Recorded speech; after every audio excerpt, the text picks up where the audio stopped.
Hi అండి, welcome back to our channel అమ్మ చేతి ప్రేమ. ఈరోజు మన ఛానల్లో పిల్లలకైతే ఓరియో బిస్కెట్స్ అంటే చాలా ఇష్టం కదా, అలాగే ఐస్ క్రీమ్ అన్నా కూడా చాలా ఇష్టం. మరి ఈ రెండింటి కాంబినేషన్లో ఓరియో ఐస్ క్రీమ్ అయితే మీతో షేర్ చేస్తున్నాను. ఇది తయారు చేసుకోవడం చాలా చాలా ఈజీ అండి, చాలా క్విక్గా కూడా అయిపోతుంది. తక్కువ ఇంగ్రీడియంట్స్తోనే చాలా పర్ఫెక్ట్గా బయట కొన్న దానిలాగానే సేమ్ టు సేమ్ తయారు చేసుకోవచ్చు. మీకు టెక్స్చర్ చూస్తుంటేనే అర్థమవుతుంది కదా, ఇది ఇంట్లో చేసిన ఐస్ క్రీమ్ అంటే ఎవరు నమ్మరు, అంత టేస్టీగా ఉంటుంది. మరి ఇంకా లేట్ చేయకుండా వీడియో స్టార్ట్ చేద్దాం. ముందుగా అయితే మిక్సీ జార్ తీసుకుని దీనిలోకి అరకప్పు వరకు పంచదార వేసుకుని మెత్తని పొడి కింద మిక్సీ పట్టుకోవాలి. చూస్తున్నారు కదా, చాలా అంటే చాలా మెత్తగా అయ్యేటట్లు మిక్సీ పట్టుకోండి. ఇప్పుడైతే ఈ పంచదార పొడిని రెడీగా పక్కన ఉంచుకుందాం. ఇప్పుడైతే ఇలా వెడల్పాటి బౌల్ తీసుకుని దీనిలోకి ఐస్ క్యూబ్స్ వేసుకోవాలి. ఇలా ఐస్ క్యూబ్స్ వేసుకున్నాక దీంట్లోకి ఒక 2 గ్లాసుల వరకు వాటర్ని వేసుకుని, ఈ చిల్లుడు వాటర్లో అయితే ఇక్కడ చూపిస్తున్నట్టు ఇలా మనం ఏదైతే ఇలా ఐస్ క్రీమ్ తయారు చేసే బౌల్ ఉందో ఆ బౌల్ని అయితే ఉంచుకోవాలి. నేను ఇక్కడ ఐస్ క్రీమ్ తయారు చేయడానికి విప్పింగ్ క్రీమ్ బదులు విప్పింగ్ పౌడర్ అయితే వాడుతున్నానండి. ఇలా విప్పింగ్ పౌడర్ అయినా క్రీమ్ అయినా టెక్స్చర్ అనేది ఒకలానే ఉంటుందన్నమాట. ఇప్పుడు నేను ఇక్కడ ఈ పౌడర్ అనేది 1.5 కప్పు వరకు ఈ విధంగా బౌల్లో వేసుకుంటున్నాను. ఇక్కడ ఐస్ క్రీమ్ క్వాంటిటీ అనేది ఎక్కువ చేస్తున్నాను కాబట్టి 1.5 కప్పు తీసుకున్నానండి. ఇన్ కేస్ మీరు తగ్గించాలనుకుంటే 1 కప్పు వరకు అయితే సరిపోతుంది. దీనిలోకి చిల్లుడు మిల్క్ తీసుకోవాలి. ఈ చిల్లుడు మిల్క్ కూడా మనం విప్పింగ్ పౌడర్ ఎంతైతే తీసుకున్నామో సేమ్ క్వాంటిటీలో అయితే ఈ మిల్క్ని తీసుకోవాలి. ఇవి కూడా రూమ్ టెంపరేచర్లో కాకుండా కొంచెం చల్లగా ఉన్న మిల్క్ తీసుకుంటే బయట ఉన్న వేడికి క్రీమ్ మెల్ట్ అయిపోకుండా ఉంటుందన్నమాట. ఇలా మిల్క్ కూడా వేసాక మనం వేసుకునే విప్పింగ్ పౌడర్ అనేది మిల్క్లో బాగా కలిసేటట్టు ఎటువంటి లమ్స్ లేకుండా ఈ విధంగా ఒకసారి బాగా కలుపుకోవాలి. చూడండి, ఇలా చక్కగా కలుపుకున్న తర్వాత ఇప్పుడైతే హ్యాండ్ బ్లెండర్ యూజ్ చేసి దీన్ని అయితే బాగా బీట్ చేసుకోవాలి. ఇక్కడ బ్లెండ్ చేసేటప్పుడు స్పీడ్ అనేది హై స్పీడ్ పెట్టకుండా నార్మల్గా 1లో పెట్టి బ్లెండ్ చేసుకోవాలి.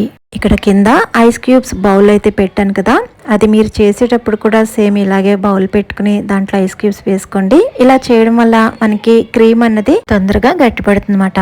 ఇప్పుడు చూస్తున్నారు కదా, మనం ముందుగా మిక్సీ పట్టుకున్న షుగర్ పౌడర్ని ఇక్కడ చూపిస్తున్నట్టు కొంచెం కొంచెం యాడ్ చేసుకుంటూ దీన్ని అయితే ఈ విధంగా బ్లెండ్ చేసుకోవాలి. షుగర్ పౌడర్ ఒకేసారి వేసేయకుండా ఇక్కడ చూపిస్తున్నట్టు కొద్ది కొద్దిగా యాడ్ చేసుకుంటూ చేసుకోవాలి. చూడండి, ఇప్పుడైతే నేను ఒకసారి ఇది చూపిస్తున్నాను. ఇలా క్రీమీ టెక్స్చర్ వచ్చిన తర్వాత ఇప్పుడు దీనిలోకి 1/2 స్పూన్ వరకు వెనిలా ఎసెన్స్ని యాడ్ చేసుకోవాలి. ఇప్పుడైతే మళ్ళీ ఇంకొకసారి ఇలా బ్లెండర్తో సాఫ్ట్ పీక్స్ వచ్చేంత వరకు కూడా దీన్ని బాగా బ్లెండ్ చేసుకోవాలి. ఇలా పూర్తిగా ఈ ప్రాసెస్ అంతా జరగడానికి 10 నిమిషాల వరకు టైం పడుతుందండి.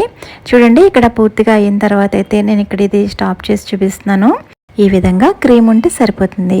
ఇప్పుడైతే ఇది మళ్ళీ మెల్ట్ అయిపోకుండా కొంతసేపు ఫ్రిడ్జ్లో ఉంచుకుని మిగతా ప్రాసెస్ చూద్దాం.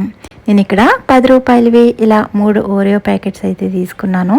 ఇలా తీసుకున్న ఈ ఓరియో ప్యాకెట్స్ని ఇక్కడ చూపిస్తున్నట్టు మనకి చపాతీ కర్రతో అయినా లేదా పప్పు గుత్తితో అయినా ఈ విధంగా స్మాష్ చేసుకోవాలి. మనం మిక్సీ జార్లో వేసేవంటే బాగా మెత్తగా అయిపోతుంది కదా, అలా కాకుండా కొంచెం పలుకులు పలుకులుగా వచ్చేటట్లు ఈ విధంగా స్మాష్ చేసుకోవాలి. చూడండి, ఈ విధంగా స్మాష్ చేసుకున్న తర్వాత ఇవన్నీ కూడా ఇలా ప్లేట్లో వేసి చూపిస్తున్నాను. ఈ విధంగా పలుకులుగా ఉండేటట్లు స్మాష్ చేసుకోవాలి. ఇప్పుడు మనం విప్పింగ్ క్రీమ్ ఉంది కదా, దేంట్లోకి అయితే ఇదంతా కూడా వేసుకోవాలి. ఇప్పుడైతే ఇవన్నీ కూడా ఈ క్రీమ్లో బాగా కలిసేటట్టు ఇలా స్పాచులాతో బాగా కలుపుకోండి. నేను ఇక్కడ 3 ఓరియో ప్యాకెట్స్ వేసాను కదా, మీకు నచ్చితే ఇంకొకటి కూడా యాడ్ చేసుకోవచ్చండి. ఇది మన ఇష్ట ప్రకారం ఉంటుంది. అంటే మనం యాడ్ చేసే దాని ప్రకారం ఓరియో బిస్కెట్స్లో ఉన్న స్వీట్నెస్ కూడా దీంట్లో యాడ్ అవుతుందన్నమాట. చూడండి, ఇలా చక్కగా కలుపుకున్న తర్వాత ఇప్పుడు ఎయిర్ టైట్గా ఉండే ఒక బాక్స్ని తీసుకోండి. చూడండి, కన్సిస్టెన్సీ అన్నది మీకు ఇప్పుడు సరిగ్గా అర్థమవుతుంది. ఈ విధంగా కన్సిస్టెన్సీ వచ్చేంత వరకు కూడా బ్లెండ్ చేసుకోవాలి. ఇలా అంతా వేసుకున్నాక పైన కొంచెం సమానంగా వచ్చేటట్లు ఇలా స్పాచులాతో ఇలా స్ప్రెడ్ చేసుకోండి. ఇప్పుడు ఓరియో బిస్కెట్స్ మనం దగ్గర ఉన్నాయి కదా, వాటిని ఇలా చిన్న ముక్కలుగా కట్ చేసి పైన గార్నిషింగ్ కోసం అయితే నేను ఇక్కడ పెడుతున్నాను. ఈ విధంగా గార్నిష్ చేసుకున్న తర్వాత ఇప్పుడు మూత పెట్టి ఒక 8 గంటల వరకు ఫ్రీజర్లో ఉంచుకోవాలి. లేదా ఓవర్ నైట్ అలా వదిలేసినా కూడా పర్వాలేదు అన్నమాట. చూడండి, నేను ఓవర్ నైట్ మొత్తం కూడా ఫ్రిడ్జ్లో ఉంచాను. నెక్స్ట్ డే మార్నింగ్ అయితే నేను ఇప్పుడు చూపిస్తున్నాను. చూడండి, చాలా అంటే చాలా పర్ఫెక్ట్గా వచ్చింది. చూడండి, టెక్స్చర్ అనేది మీకు చూస్తుంటేనే అర్థమవుతుంది ఎంత పర్ఫెక్ట్గా వచ్చిందో. మరి మీరు కూడా ట్రై చేస్తారు కదా. ఈ సమ్మర్లో ఇంట్లోనే పిల్లలకి ఎటువంటి కెమికల్స్ లేకుండా ఇలా మీ చేత్తో మీరు తయారు చేసి పెట్టండి. అందరికీ కూడా తప్పకుండా నచ్చుతుంది. వీడియో నచ్చితే లైక్ చేసి సబ్స్క్రైబ్ చేసుకోవడం మర్చిపోవద్దు. Thank you for watching.